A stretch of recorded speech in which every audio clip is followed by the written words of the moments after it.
Amen. Comprendre les saisons de la vie, c'est le message que je veux faire avec vous ce matin. Deuxième message d'une série de 2 dont je termine aujourd'hui. Quand on comprend les saisons de la vie, on peut mieux les surmonter et on peut mieux aimer les gens autour de nous parce qu'on comprend leurs saisons de la vie au travers desquelles ils passent aussi, parce qu'on comprend les saisons de la vie. J'espère que vous avez compris ce que je viens de dire là. Et aujourd'hui, je veux partager avec vous comprendre la volonté de Dieu. Parce que quand on comprend aussi la volonté de Dieu, ça peut nous aider à comprendre les saisons de la vie aussi qu'on traverse.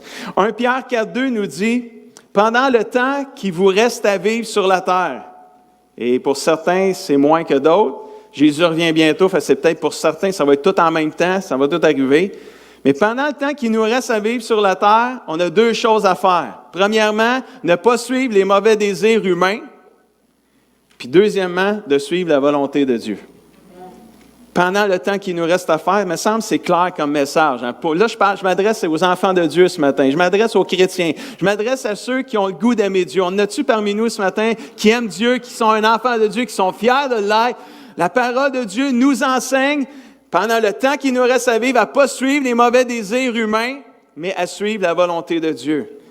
Et c'est ce qu'on va regarder un peu ce matin. Accomplir et suivre la volonté de Dieu, c'est une bonne chose, mais c'est quoi la volonté de Dieu?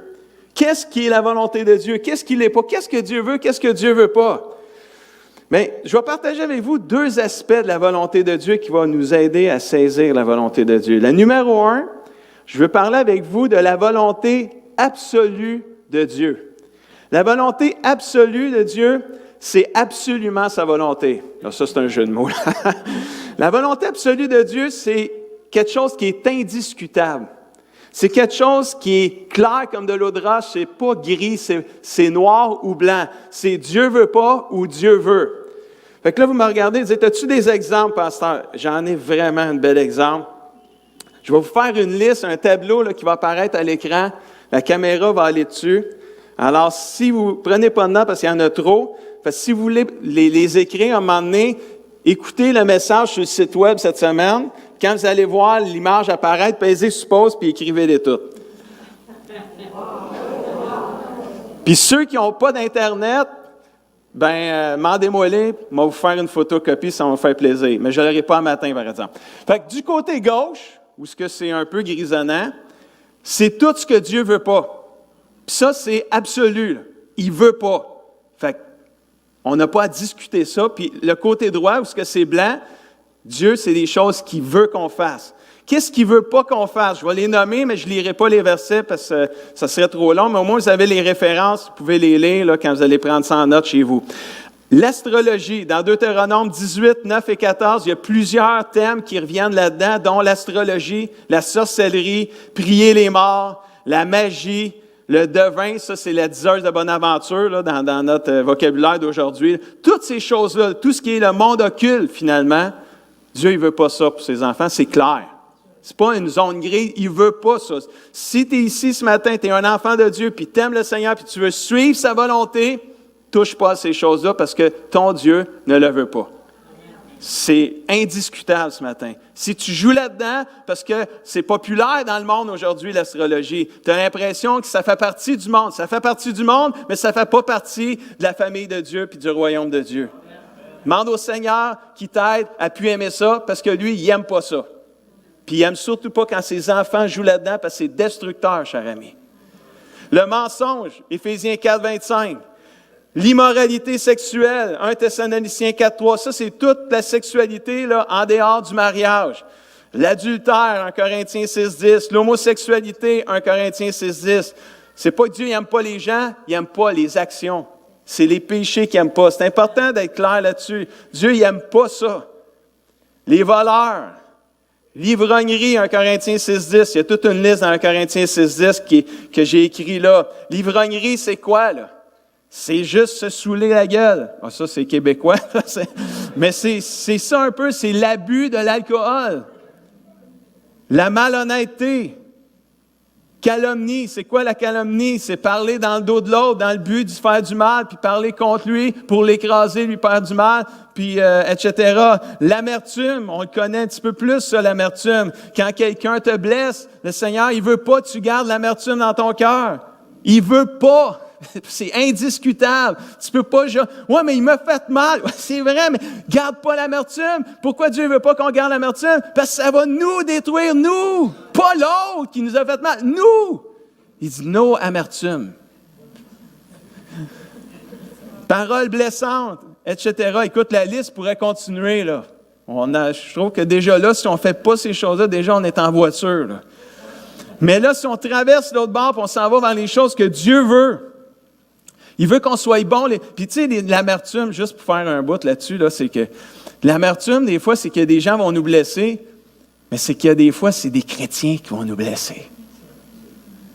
Puis là, on ne s'attend pas qu'à ce que les chrétiens nous blessent. Fait que là, quand les chrétiens nous blessent, c'est comme là, c'est plus dur, là. C'est comme quelqu'un qui n'est pas chrétien, il te blesse, on va dire, on va le pardonner, c'est normal, il n'est pas chrétien. Mais le chrétien, lui, c'est comme... Il ne faudrait pas qu'il nous blesse, mais là, des fois, ça arrive qu'il nous blesse parce que personne n'est parfait. Puis là, c'est plus dur, le pardon, dans ce temps-là. Puis là, l'amertume est un petit peu plus là. Puis c'est pire quand que... Juste entre vous puis moi, là. Surtout quand c'est les leaders puis les pasteurs qui vous blessent. C'est un petit peu plus dur encore. Parce que les autres ne sont vraiment pas supposés de faire mal à personne. Mais on reste des êtres humains juste en passant comme ça. Être bons les uns envers les autres, Éphésiens 4, 32. Priez sans cesse, 1 Thessaloniciens 5, 17. 1 Thessaloniciens 5, 16. Soyez toujours joyeux, nous dit la Bible. Toujours joyeux, c'est ça que Dieu veut. Arrangez-vous avec lui, là, pas avec moi. Parlez-y, c'est lui qui demande ça. Si tu sais qu'il veut ça, remerciez Dieu pour toutes choses, en toutes choses. C'est ça qu'il veut, là. Parce que si vous lisez ces versets-là, à la fin de ces trois affaires-là, prier, être joyeux, puis remercier Dieu, ça dit, car c'est à votre égard la volonté de Dieu en Jésus-Christ. C'est ça que Dieu veut. Obéir à nos parents. Bon, les enfants sont en bas, si tu plates. Il y a des ados quand même. Continuez, vous autres aussi.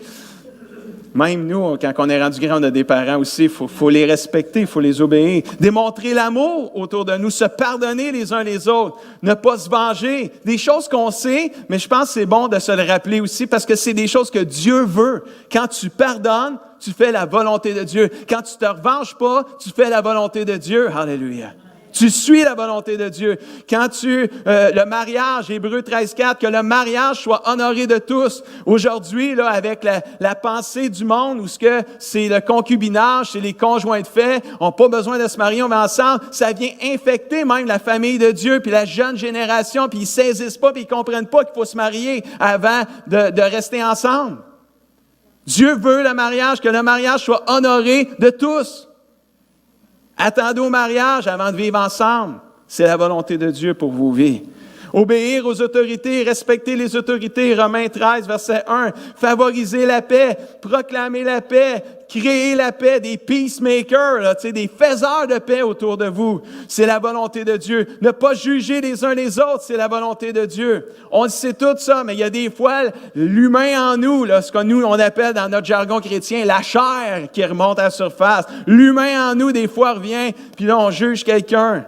Qu'on ne devrait pas, Dieu ne veut pas ça. Qu'est-ce qu'on fait quand, à un moment donné, ce que Dieu ne veut pas, puis ce que Dieu veut, on ne le fait pas?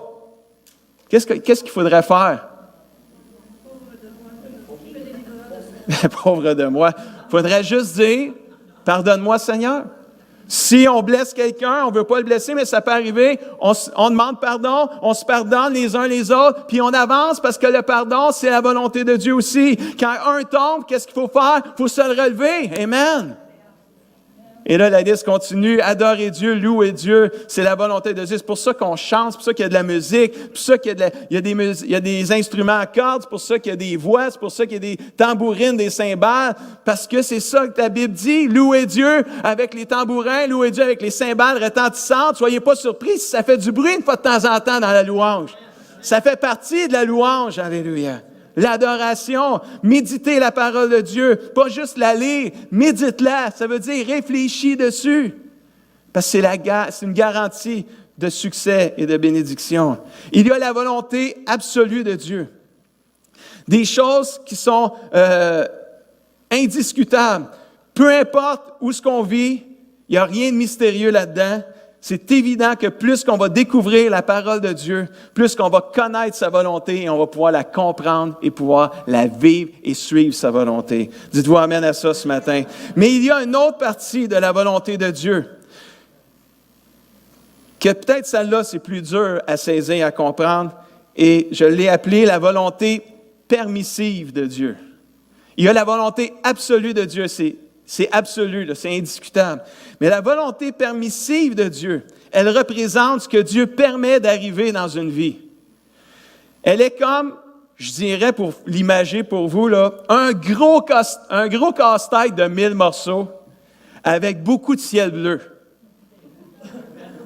C'est-tu assez dur faire un casse-tête avec des petits morceaux, puis il y a plein de ciel bleu, c'est comme toute la même couleur. Puis là, t'en fais-tu des petits morceaux? Tu l'essayes? Non, c'est pas lui. On l'enlève. C'est un vrai, ça porte le mot casse-tête. C'est dur à faire, mais comprendre la volonté permissive. Pourquoi Dieu permet à telle chose d'arriver dans ma vie ou dans la vie d'une personne? Il y a des fois, c'est comme un casse-tête difficile à résoudre. On ne le comprend pas, c'est difficile à comprendre. Et l'exemple classique de la volonté permissive de Dieu, c'est Job dans la Bible. L'exemple de Job, c'est le classique, c'est l'histoire pour comprendre la volonté permissive de Dieu. Dieu a permis que Job traverse un moment de souffrance. Et c'est important de comprendre que Dieu n'a pas causé la souffrance, il l'a permis. Il y a une différence entre les deux. Dieu permet, mais Dieu ne cause pas la souffrance, mais il permet. C'est pas pareil. On va regarder l'exemple de Job. Vous allez comprendre ce que ça veut dire. Plusieurs connaissent l'histoire, mais c'est bon de se le rappeler. Job 1, versets 8 à 12, il y a comme une discussion entre l'Éternel et Satan, le diable. Alors l'Éternel demande à Satan, « As-tu remarqué mon serviteur Job?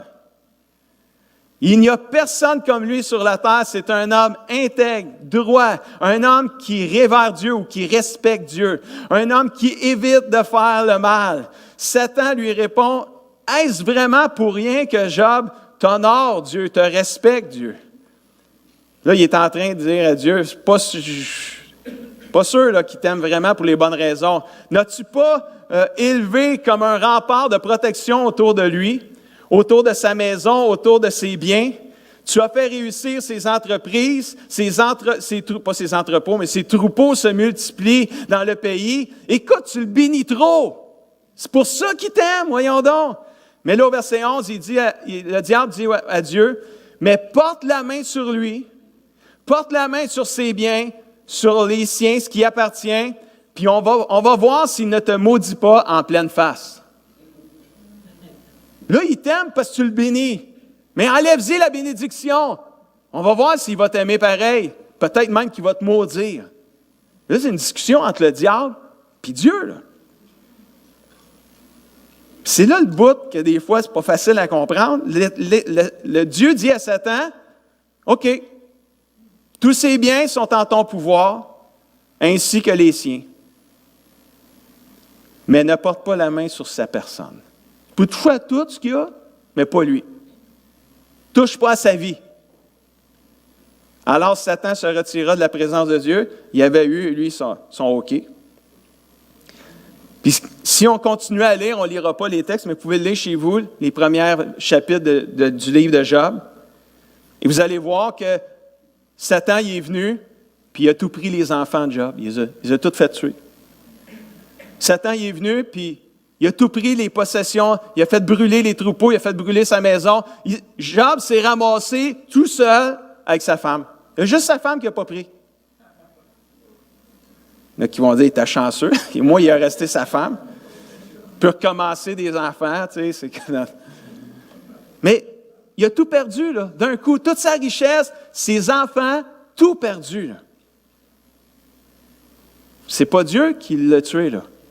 C'est Satan qui est allé et qui a fait le ravage. Mais Dieu a permis. La volonté permissive de Dieu, combien croient que c'est des fois un casse-tête difficile à résoudre? Oh, aïe. Puis là, Job, il a tout perdu. Qui osera lever le poing en l'air et dire, qu'est-ce que tu fais là, Dieu? Pourquoi tu as permis ça? Là, je vais vous raconter une série d'événements qui sont arrivés dans la vie de personnes.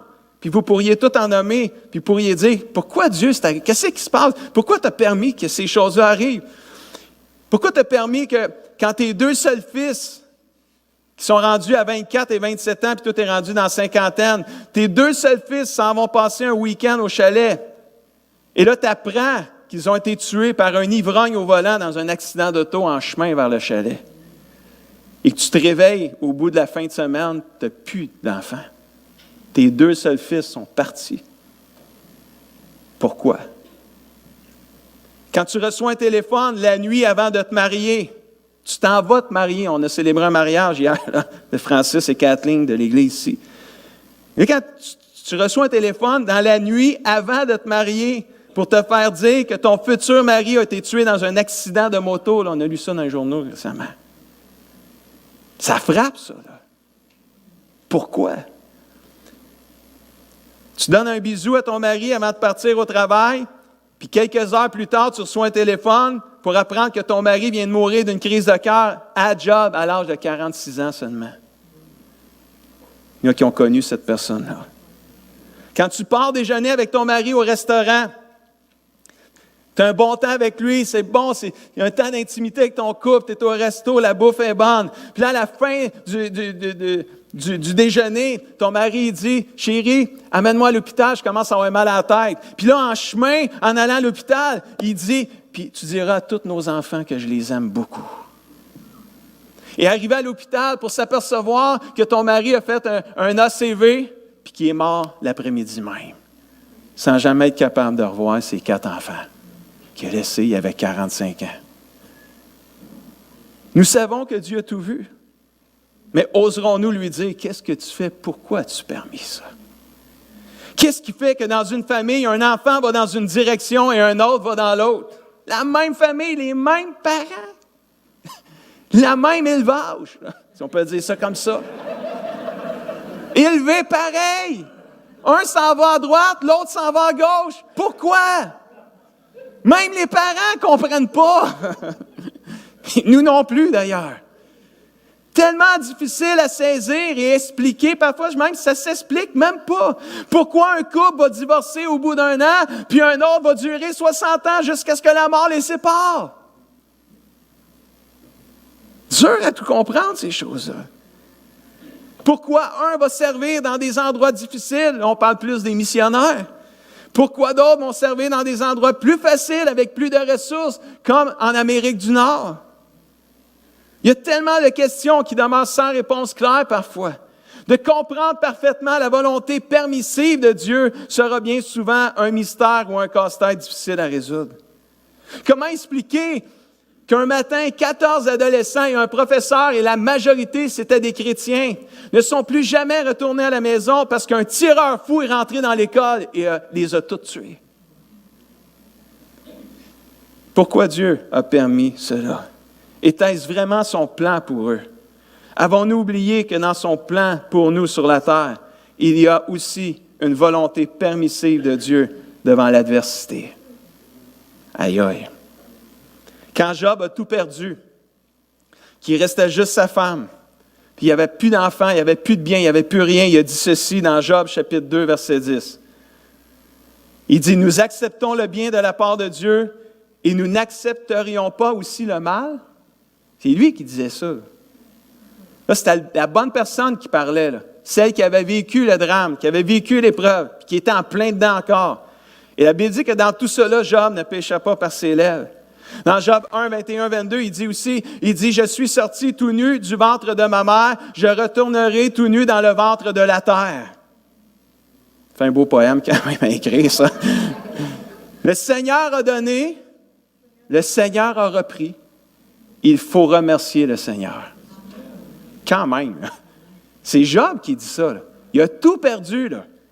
Puis il est capable de dire, le Seigneur a donné, le Seigneur a repris, que ton nom soit béni au Seigneur. Aïe aïe. Dans tous ses malheurs, Job n'a commis aucune faute. Il n'a fait aucun reproche à Dieu. Job a vécu toute une épreuve. Et si on lit le reste de l'histoire, vous allez vous apercevoir que l'épreuve a duré un bout. Là. Puis là, ce bout-là là, que je vous dis, que je lis là, c'est au début. Là. Il a dit ça au début, mais là, à un moment donné, l'épreuve a continué. Il est tombé malade. Mais le diable, il n'est jamais venu le tuer parce que Dieu il avait dit, tu ne touches pas à sa vie. Il l'a rendu malade, mais il n'est jamais mort. Il n'était pas fort, mais il n'était pas mort. Mais là, il a commencé à questionner un petit peu plus Dieu, là, parce que ça, c'est comme on va dire dans notre langage, ça s'éternisait, là, l'épreuve. Et là, il a commencé à essayer de questionner Dieu. Puis il a même, à un moment donné, il dit, j'aurais aimé mieux ne pas venir au monde que de vivre ce que je suis en train de vivre là. C'est comme s'il a même presque maudit le jour de sa naissance quand tu lis entre les lignes un peu. Il a cherché à raisonner Dieu par moments, mais à la fin de son épreuve, le Seigneur est venu lui redonner plus que qu'est-ce qu'il avait tout repris. Amen. Dieu donne, Dieu reprend, puis des fois Dieu redonne. Et il a dit à la fin à Dieu, Job a dit ceci, « Tout est possible pour toi, je le sais. Tu peux faire tout ce que tu veux. » À la fin du verset 3, ça dit, « Oui, je le reconnais, j'ai parlé de choses merveilleuses qui me dépassent, dit Job, et je ne le savais même pas. » Au verset 4, ça dit de Job 42, « Tu m'as dit, écoute et laisse-moi parler, je vais t'interroger et tu me donneras des explications. » Et Job dit au verset 5, « Jusqu'ici, je te connaissais seulement à travers ce que mes oreilles entendaient. Mais avec tout ce que je viens de vivre, maintenant, je t'ai vu de mes yeux. » Il y a une intimité, il y a une découverte de Dieu qui est arrivée dans l'épreuve que Job a vécue. Qu'il n'aura peut-être pas connu Dieu avec autant d'intimité sans cette épreuve-là. À la fin, le diable n'a pas gagné son pari avec Dieu parce que Job n'a jamais maudit Dieu dans l'épreuve. Il a posé des questions, il a demandé des pourquoi, puis à la fin, il y a eu des réponses. Puis il a dit, même si je ne comprends pas tout, je n'ai pas tout saisi, il y a une chose que je sais. Avant, je te connaissais par qu'est-ce que j'entendais. Là, maintenant, je te connais là, parce qu'on a parlé ensemble. Je t'ai vu de mes yeux. Comprendre la volonté de Dieu, autant la volonté absolue que la volonté permissive de Dieu, est essentiel pour nous aider à traverser les différentes saisons de la vie. Quand les saisons de la vie sont bonnes, on ne se questionne pas. Les questions viennent quand on passe des mauvaises saisons de la vie. C'est là qu'on se questionne. Pourquoi, Dieu, tu permets ces choses-là d'arriver dans ma vie? Laissez-moi vous donner un verset. J'espère qu'il va vous encourager ou qu'il ne vous découragera pas trop, mais c'est la Bible. Amen. 1 Corinthiens 10, 13, plusieurs connaissent ce verset-là. « Aucune épreuve ne vous est survenue qui n'a été humaine. Or, dites-le avec moi, là, Dieu est digne de confiance. » Redisons juste ce petit bout-là, là, Dieu est digne. 1, 2, 3. Dieu est digne de confiance. Combien croient que Dieu est digne de confiance? Bon, pourquoi il est digne de confiance? Je ne sais pas si elle est encore digne le même amen après. Il ne permettra pas que vous soyez mis à l'épreuve au-delà de vos forces. Avec l'épreuve, il ménagera aussi une issue ou une porte de sortie pour que vous puissiez la surmonter et la supporter.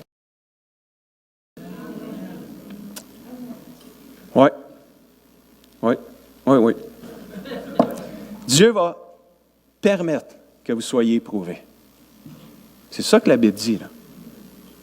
La seule chose qui m'encourage, c'est pas l'épreuve, c'est que je sais que l'épreuve que je vais vivre, elle ne sera jamais au-delà de mes forces. Amen. De dire, c'est plus fort que moi, je ne serais pas capable de traverser ça. Non. Si tu es un enfant de Dieu et tu aimes le Seigneur ce matin, c'est à toi que je m'adresse ce matin, là. Si tu es un enfant de Dieu et tu aimes le Seigneur, il n'y a pas une foutue épreuve. On va l'appeler comme ça, là. Il n'y a pas une épreuve qui est au-delà de tes forces, mon frère, ma sœur, ce matin. Parce que Dieu est digne de confiance. Il ne permettra pas que tu sois éprouvé au-delà de tes forces. Ça veut dire que qu'est-ce que tu vis, tu peux le surmonter par la grâce de Dieu. C'est-tu pas encourageant, ça? Alléluia. Je sais que l'épreuve, c'est décourageant, mais quand tu es un enfant de Dieu, tu sais que tu peux la traverser parce que c'est pas plus fort que toi. Alléluia. Parce que mon Dieu qui est en moi, il est plus grand que n'importe quoi. Alléluia. Ou n'importe qui. Crois dans cette parole, mon frère, ma sœur, ce matin. Peu importe ce qui t'arrive dans ta vie, Dieu va permettre que tu sois éprouvé, mais pas de là de ta force. Dans le bonheur, prie et remercie Dieu. Dans le malheur, prie et remercie-le, car il va te donner la force de le supporter puis trouver une solution pour t'en sortir. Quelqu'un dit Amen ce matin. Wow! Comprendre la volonté de Dieu peut nous aider à comprendre les saisons de la vie, puis peut nous aider à les surmonter après ça. Wow! Amen. On va inviter Alex à la guitare à s'approcher avec Stéphanie pour Easy Worship. Amen. Hallelujah. Dans le message ce matin, on a vu ceci sur Dieu. Dieu donne, Dieu reprend. Dieu commence, Dieu arrête. Il dit oui, il dit non. Il nous surprend, il nous déçoit. Quand on vit des épreuves, on n'est pas trop excité. Là. On comprend plus tard, mais sur le coup, on pose des questions. Il semble distant, parfois il nous entoure de ses bras d'amour. Il ouvre une porte, il en ferme une autre. C'est excitant quand il rouvre, ça fait mal au nez quand il te la ferme sur le nez. Parce que quand tu te fermes une porte, c'est que tu croyais qu'elle était ouverte pour toi. Ça, des fois, c'est pas le fun, c'est pas agréable. Mes frères et sœurs, derrière chaque porte fermée, il y a une volonté de Dieu pour ta vie. S'il la ferme, fais-y confiance. Plus tard, tu vas le remercier qu'il l'a fermé. Si on peut juste faire confiance à Dieu. Dieu a un plan de bonheur et non de malheur pour chaque enfant de Dieu ici dans ce lieu ce matin. Quand on comprend qu'on ne peut pas tout comprendre, on est libéré d'un fardeau que Dieu ne veut pas qu'on porte, mes frères, ma soeur. Je le répète, ça. Ça, là, c'est Facebookable, ça, cette affaire-là. Quand on comprend qu'on ne peut pas tout comprendre, on est libéré d'un fardeau que Dieu ne veut pas qu'on porte. Faites-y confiance. C'est votre Dieu, c'est votre Sauveur, c'est votre Seigneur. Faites-y confiance pour ce qui arrive à votre vie. Il est au courant, il sait tout, il connaît tout, il y a rien ne lui échappe. Mais on ne comprend pas pourquoi des fois il permet les choses d'arriver.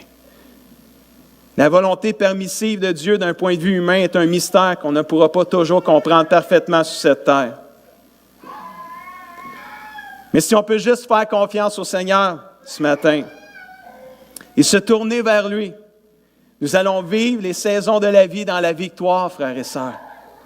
Si on peut juste faire confiance, je vais le répéter, et se tourner vers lui, nous allons vivre les saisons de la vie dans la victoire, peu importe la saison dans laquelle on est, bonne ou pas bonne. Dieu est un Dieu qui nous rend plus que vainqueurs en toutes circonstances, frères et sœurs. Alléluia. La Bible dit, mon dernier verset, c'est 1 Jean 2, 17. Le monde passe avec tous ses attraits, toutes ses convoitises, toutes ses tentations. Puis là, on le sait, là, il y en a des tentations dans le monde. Le diable il est déchaîné pour nous éloigner de Dieu. Le diable est déchaîné pour nous éloigner de la volonté de Dieu, chers frères et sœurs. Puis, si la Bible dit que c'est des attraits, c'est parce que c'est attrayant. C'est attirant. Ça donne le goût. La Bible dit, ça va passer, ça. Toutes les attirances qu'on a vers les choses du monde, toutes les tentations qu'on a, toutes les choses qui nous tentent dans le monde, là, ça va arrêter maintenant, ça va passer. Comme du beurre dans la poêle. Mais il y a une chose qui va demeurer.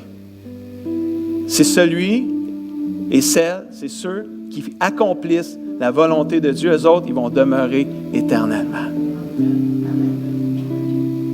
Quand on marche dans la volonté de Dieu, on marche vers notre destinée éternelle, frères et sœurs.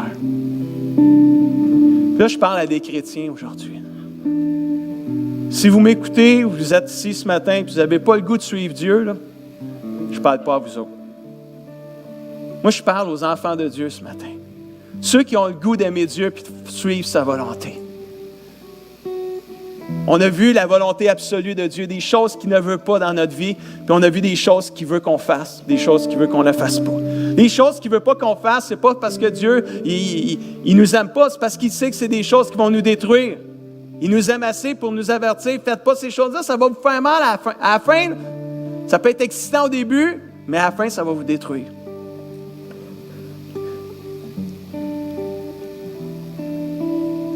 Quand on marche dans la volonté de Dieu, pour le temps qui vous reste à vivre, mes frères, mes sœurs, ne suivons pas les désirs humains qui sont dans notre cœur, les mauvais désirs humains, mais suivons la volonté de Dieu, les désirs de Dieu. Est-ce qu'on peut se lever ensemble?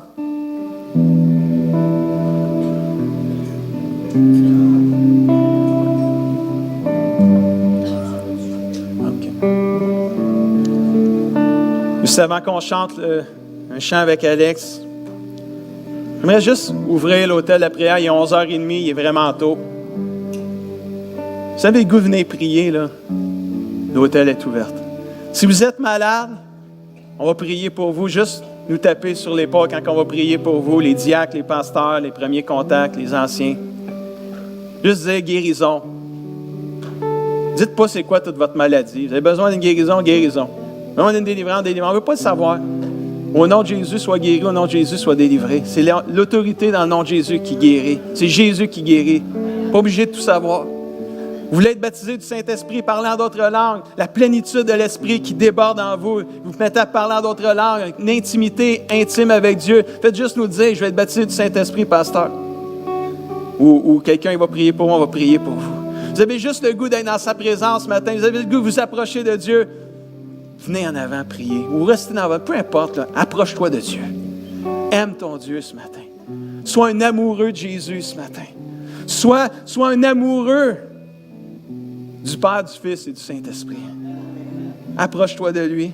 Puise ta force en lui. Puis si tu as de quoi à t'arranger à régler avec Dieu, fais-le dans l'intimité avec lui. Demande-lui pardon, puis demande-lui la grâce d'accomplir et suivre sa volonté. On va chanter « Christ seul me suffit ». On n'a pas besoin de rien d'autre que Jésus, mon frère, ma soeur. Dites-vous amen à ça ce matin. Avançons-nous dans la prière. Approchons-nous de lui pour les prochaines minutes. Christ seul me suffit. Amen.